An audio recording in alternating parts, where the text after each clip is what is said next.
Si tu devais définir le meilleur et le pire de la police nationale espagnole, quelles seraient ces deux choses? Le pire, les commissaires, sans aucun doute, les commissaires sont des politiciens. Ils sont d'un camp ou de l'autre, ce sont des politiciens.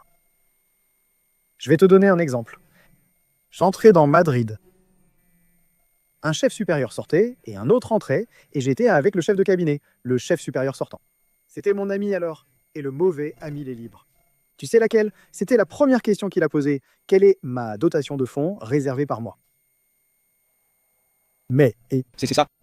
de l'argent donné sans justification? Les fonds réservés? C'est essentiel dans l'activité policière, le renseignement et l'intelligence. C'est une ligne du budget général de l'État qui n'est pas contrôlée. Si je dois payer un informateur ou des dépenses à ne pas enregistrer dans l'administration, j'utilise des fonds réservés. Que se passe-t-il? Il a fait la loi puis trouvé la faille? À quoi servent les fonds réservés? Pour les prostituées, les voyages, la coke, la fête, tout ça.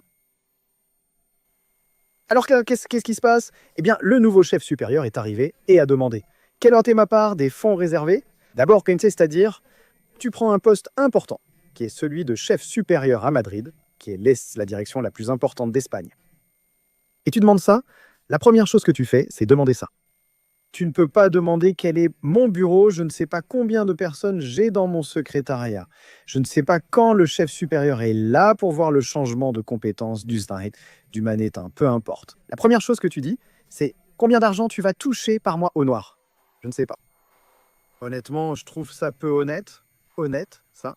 C'était assez malhonnête. Et ce qui est bien avec la police nationale, les professionnels, la police nationale, c'est qu'ils représentent 20% pour moi. D'où sors-tu ce 20%? Pourquoi dis-tu 20% au lieu de 60%? 40, 30, 10, car le reste de la société. Je dis 20%, pas 15. Partout où tu regardes, la police nationale reflète la société. Parmi tes connaissances, combien considères-tu comme honnête, travailleuse et professionnelle? Je t'ai déjà enlevé 80%. Pratiquement. Alors, c'est ce que je te dis. La grande majorité, la masse, comme je te disais, environ 60%. Ce qu'on leur dit, mets un masque, ils mettent un masque. Boite, ils boitent. Et ensuite, on a 20% de délinquants. Pense aux gens que tu connais. L'un trafique quelque chose, l'autre avec cette arnaque de je ne sais quoi. Plus ou moins de délinquance. Alors, ce qui est bien avec la police nationale, c'est ces gens qui sont professionnels, qui sont travailleurs et qui ne se plient pas aux illégalités. J'ai des amis qui sont inspecteurs en chef, qui devraient être commissaires par mérite, capacité et ancienneté, comme le prévoit la loi. Ils peinent à devenir commissaires, n'étant pas dans le bon cercle ni alignés avec qui que ce soit. Et ils ne sont ni rouges, ni bleus, ni verts, ni violets, ce sont des professionnels. Qu'est-ce qu'un policier doit être? J'ai une question. Tu as mentionné plutôt des sous-groupes dans la police nationale. Il y a Des familles et... que chaque parti politique a son propre groupe au sein de la police. C'est-à-dire, le Parti socialiste ouvrier espagnol a son petit groupe à l'intérieur. Tu as dit que les verts aussi, les bleus aussi. Tu as dit aussi. Explique-moi comment ça se passe et ce qu'on ressent en tant que membre du corps. J'ai rencontré des gens de tous horizons et comme partout, il y a des bonnes et des mauvaises personnes. J'ai eu comme chef quelqu'un qui était très proche du Parti populaire et c'était un bon gars, un vrai professionnel. J'en ai eu un du Parti socialiste ouvrier espagnol, c'était un vrai professionnel. Mais on en revient toujours à la même chose. Un policier doit laisser son idéologie chez lui. Je dois traiter de la même façon un clochard, un noir, un blanc, un PD, un acrobate ou n'importe qui. Peu importe, ça m'est égal ce qu'il fait de sa vie tant qu'il était là. Légalement, tu comprends? En respectant la loi, bien sûr. En respectant la loi, alors ça n'a pas d'importance. Alors, ce qui n'est pas possible, c'est que la corruption soit intrinsèquement liée à la police. Et je m'explique. Quand un gouvernement arrive au pouvoir, les hautes sphères de la police sont entièrement renouvelées. Pourquoi placer un policier de ton côté? Pour qu'il se taise? Tu penses que les gardes d'Abalos ignoraient ce qui s'est passé?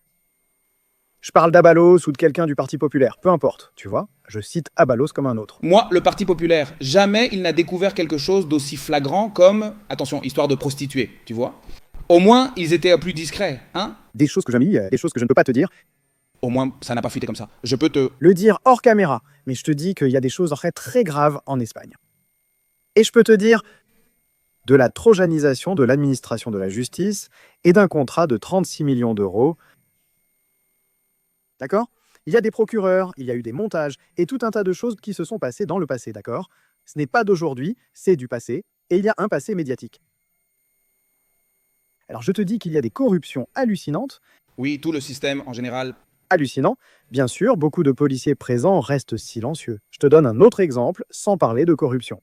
L'actuel commissaire général de l'immigration était mon supérieur, chef de la section du renseignement à la Commission générale de l'immigration.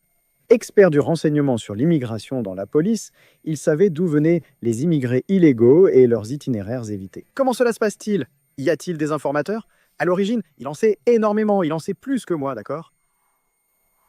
Il est commissaire général de l'immigration. Pourquoi ne démissionne-t-il pas? Donc tu es en train de voir que ton travail ne sert à rien? Pourquoi ne démissionne-t-il pas de son poste? On va te déplacer et te retirer 10 000 euros de prime par an. Ah honnêtement, Jota m'est égal, 10 000 euros de prime par an. Ma dignité a plus de valeur. Si je travaille, je ne pars ni ne démissionne pour rien. Mais ici, personne ne démissionne. Non. Personne ne démissionne, Andy? En Espagne, démissionner est un prénom russe. Correct, correct. Alors tu sais qu'en tant que policier, tu fais ton travail sur le terrain. Je me fiche de l'information, de la sécurité des citoyens et tout ça. Et tu ne démissionnes pas, sachant l'insécurité que nous avons, sachant l'invasion que nous subissons. Et tu ne démissionnes pas. Tu ne vas pas voir le ministre pour lui dire « Je démissionne de mon poste ?» Pour 10 000 ou 12 000 euros. Jota, je ne sais pas. Il n'y a pas eu plus. Mais alors, les partis politiques, une fois qu'ils gagnent des élections, renouvellent toute la direction de la police nationale et Mettent leurs propres hommes en place. C'est-à-dire, ceux-ci partant à la retraite avec tous les honneurs, avec... ils ne les déplacent pas ailleurs, ils les envoient au cimetière des éléphants. Ce sont des postes qui n'ont pas de responsabilité opérationnelle et qui sont associés à des rémunérations moindres. Ils n'ont pas autant de compléments, ils gardent leur catégorie professionnelle, mais ils gagnent moins. Je vais te donner un autre exemple de démission. J'ai été dans une catégorie d'intérieur à l'étranger, en Europe. La catégorie d'intérieur, c'est, disons, la délégation du ministère de l'Intérieur dans les ambassades. Je gagnais un paquet d'argent, je gagnais 7 000 euros par mois, et j'ai parlé parce que un policier avait fait un service. Exceptionnel, je parle d'un policier de l'échelle de base, deuxième catégorie. D'accord? Et j'ai dit, ce policier-là, il faut le récompenser. Une médaille pour l'acte policier avec des dispositifs rouges, ils ne la lui ont pas donnée. Qu'est-ce que Jota dit à propos de démissionner? À mon retour à Madrid, j'ai demandé combien l'avaient fait. On m'a répondu personne.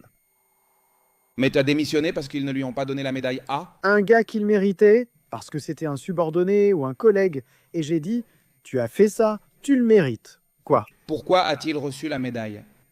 C'est un sujet opérationnel, je ne peux pas en parler. D'accord? Parce que c'est un sujet opérationnel. Mais il a fait un travail de police remarquable, remarquable. Grâce à ses connaissances d'ingénieur, c'était un travail technique. Remarquable. Et j'ai parlé avec mon supérieur et j'ai dit, ce gars doit avoir ça, moi je ne veux rien, mais ce gars doit avoir ça. En vaut ce que vaut notre parole, Jota. Ils m'ont dit, on ne va pas lui donner ça. J'ai répondu, d'accord, alors je démissionne. J'ai donc démissionné, puis à Madrid, au service du personnel, j'ai demandé combien l'ont fait? Personne. Que veux-tu que je dise? Jota, j'aime l'argent comme tout le monde.